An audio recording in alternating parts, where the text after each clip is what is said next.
En primer lugar,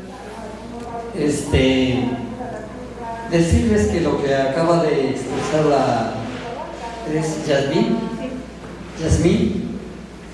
Es muy verdad que aquí, a lo que comúnmente se le conoce como capilla del Hospital de la Inmaculada Concepción, aquí no se le llama Guatápera, se le llama Yurishu. Entonces, como yo estuve trabajando durante mucho tiempo auxiliando a la doctora Cristina Monzón, que es una lingüista del Colegio de Michoacán, logramos descifrar la palabra Yurishu. La palabra Yurishu significa la casa de la menstruante, o sea, la casa de la Virgen, la que está menstruando, Sí. o sea, que está en una etapa adolescente, porque no le decimos Guatápera. Y también una cosa que no se ha registrado mucho y que a mí afortunadamente me tocó en suerte entrevistar a muchas personas que me dijeron, y lo tengo registrado en audio, la mayoría de la gente me expresó en las entrevistas, y este dato casi no se conoce, de que en 1941, antes de la erupción del volcán Paricutín, hubo muchos temblores previos a la explosión del volcán. Y en 1941 la capilla se colapsó.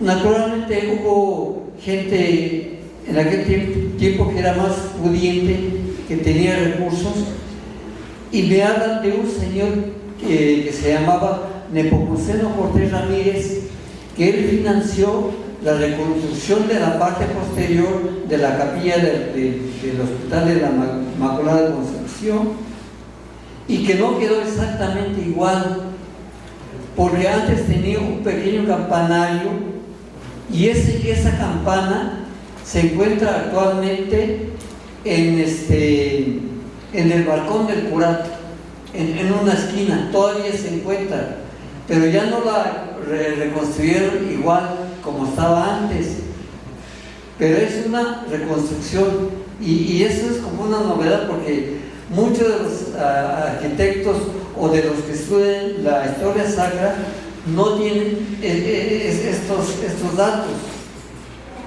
Eso se me hace muy importante.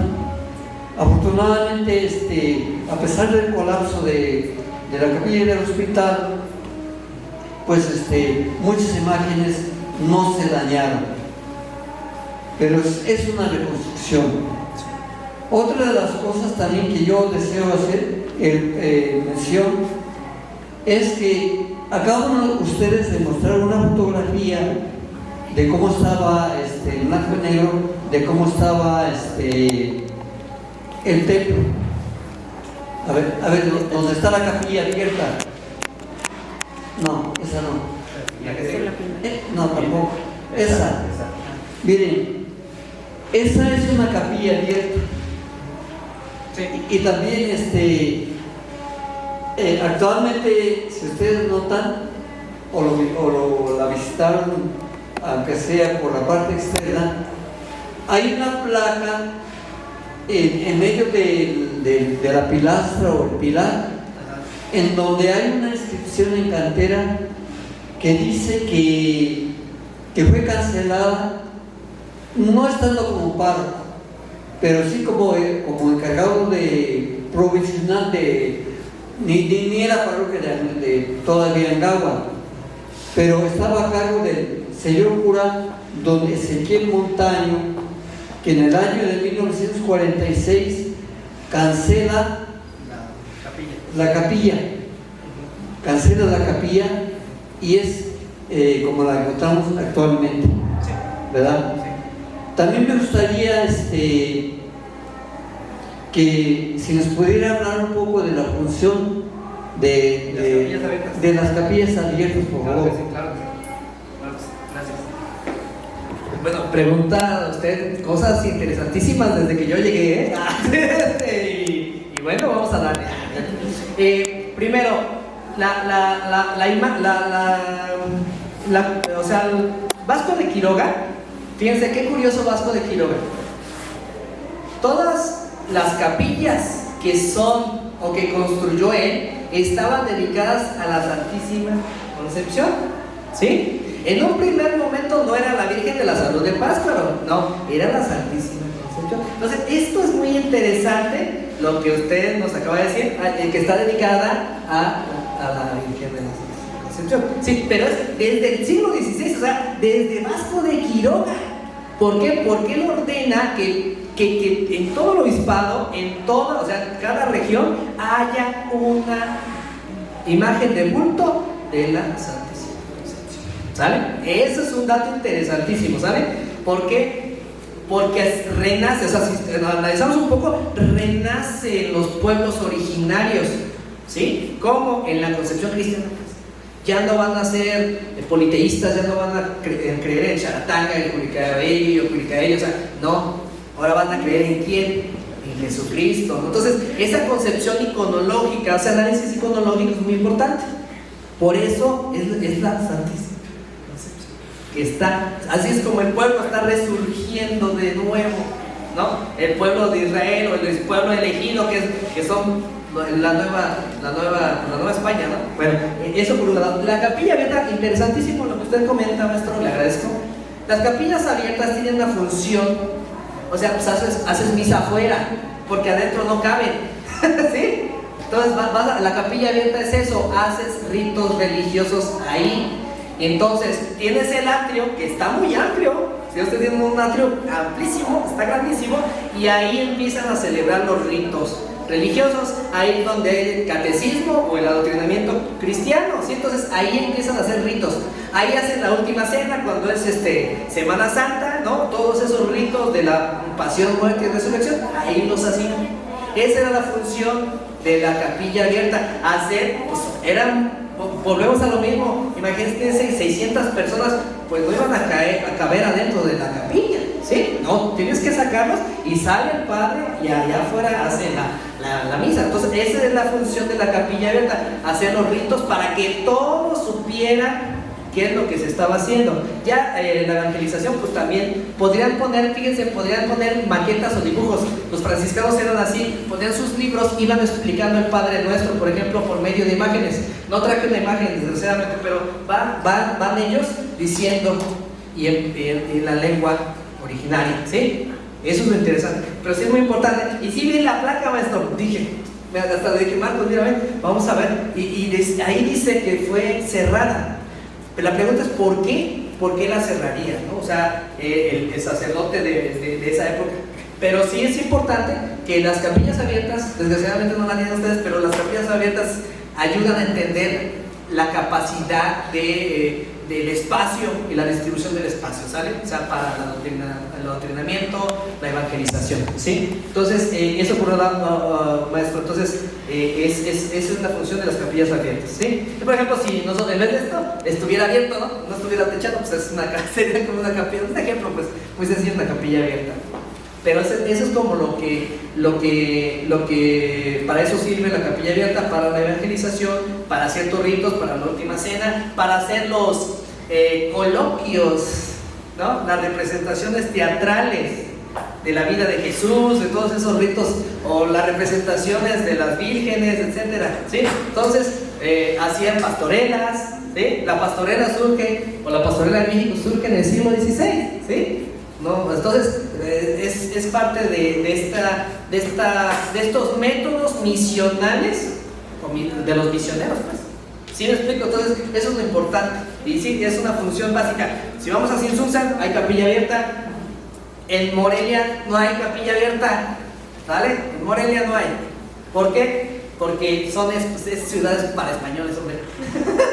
Aquí no, necesitamos un espacio para adoctrinar a les llamaban ellos neófitos, los nuevos en la fe, ¿no? Entonces eso es, más o menos, espero que haya quedado claro, maestro. ¿Sí? Que neófito no es ignorante. No, neófito es nuevo. Nuevo.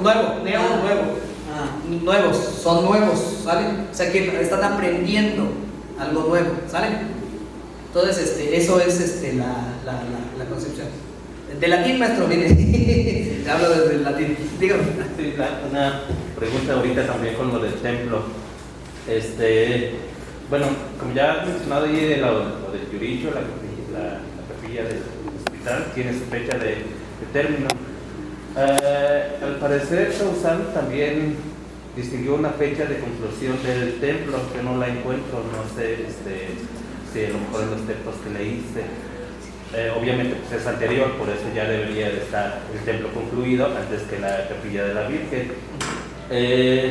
Pero independientemente de eso, tengo como una curiosidad, así una construcción así, como cuánto tiempo se tardaría, como que basándonos en la fecha que terminó, que concluyó o lo que pues vio Sausal, no sé como en cuántos años, pensando cómo trabajaban los indígenas y cómo colaboraban los comenderos, podría tardar una construcción así para saber cómo el origen de qué fecha se empezó, porque posiblemente ya cuando es el inicio de hacer una construcción así, o esas que mencionabas de madera, las efímeras, pues significa que ya la gente está un poco ya más convencida de la fe, que ya está aceptando, y por eso acepta ya una construcción de una religión que no era suya antes.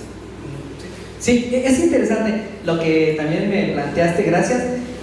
Bueno, voy a dar un ejemplo de Europa, porque hay más registros, para Europa, ¿saben? Que de aquí de Angahuac, pero yo creo que pasaba lo mismo. Aunque sí hay diferencias, porque Angahuac es una visita, vuelvo a decir, es una visita, no es como Uruapan o Cirosco, ¿sí me explico? Donde eran las capitales de la encomienda, entre comillas, de Villegas, ¿sí? Entonces no es igual. Entonces, pero bueno, vamos a tratar de dar una posible respuesta. Mira, considero yo siento que te dividí como en 3 espacios o momentos, una de 1524 a 1528, entonces para mí es de manera ahí. Cuando llegan los franciscanos en el 27, 26, 27, 28 a Uruapan y están construyendo su templo, los datos dicen que empezaron igual de madera. ¿Sí? O sea, los datos siempre dicen madera y así pues muy rústico, pues. Pero hay una fuente que nos da Gonzalo Gómez nuevamente, el texto inquisitorial, dice que Fray Antonio de San Miguel ya es párroco de Uruapan en 1535, es decir, que ya estaba terminada la iglesia, pero no nos dicen si es de madera, si es de piedra, si es de qué, pero dice que ya es el párroco. Ya. Entonces tenemos una fecha. Entonces, ¿qué significa? Que de ahí para adelante puede ser que ya estaban construyendo Angahuac. Pero, ojo, no va a ser la catedral de Vasco de Quiroga, ¿verdad? Que Vasco de Quiroga la quiere rápido, ¿verdad? No. O sea, es un proceso más largo. Yo siento que duraron unos 30, 40 años. Por eso esa fecha de 1570 que dice aquí, en la víspera del Señor Santiago, se termina, ¿sí? Pero para mí duró unos 30 años en construir. Y a lo mejor temblaba, como dijeron hace un momento, se caía y volvían a construir. Y así, hasta que han de haber hecho, no. Como bien dijiste tú, siento yo también ese mismo posicionamiento de que construyes algo de piedra ya cuando tú crees. O sea, quiero que perdure, ¿no? Que perdure los siglos, perdure para siempre, ¿no? Por siempre, ¿no? Entonces, eso creo yo que es muy interesante lo que tú dices, pero para mí que duraron unos 35 años en construcción, que tal vez temblaba y se caía, pero no hay registros, pues, no tenemos registros, desgraciadamente, o faltaría buscar de otra forma en las fuentes para ver qué pasó, pero desgraciadamente, pues sí, empezaron de madera y terminaron todas las iglesias hasta la actual con piedra. Unas zonas de madera, sí, pero la base, si ustedes ven, las bases son de piedra, ¿sí? Ok, lo de arriba se puede caer, pero lo de abajo, las bases no, ¿sí? Entonces, eso tienes mucha razón, sí sería interesante, pero si vemos que empezaron desde 1524, significa que tienen 50 años en la lucha de la evangelización, en la lucha de que permanezca la fe católica o que se establezca en esta zona. 50 años y hasta más, o sea, porque los pueblos originarios han resistido desde que llegaron los españoles. ¿Sí? Entonces, pero sí, tenemos la fecha de término y de ahí para atrás. Sí, sería más o menos. Bueno, gracias, no sé si hay alguna otra duda. No hay más duda, hay más por algo de lo más por ahí ya mujer, pero no han alcanzado a con tema han alcanzado se tiene que pasar a algo mi animal una competición donde debo andar no animal. Les agradezco su atención y bueno, estoy muy feliz de estar aquí y muchas gracias por la invitación.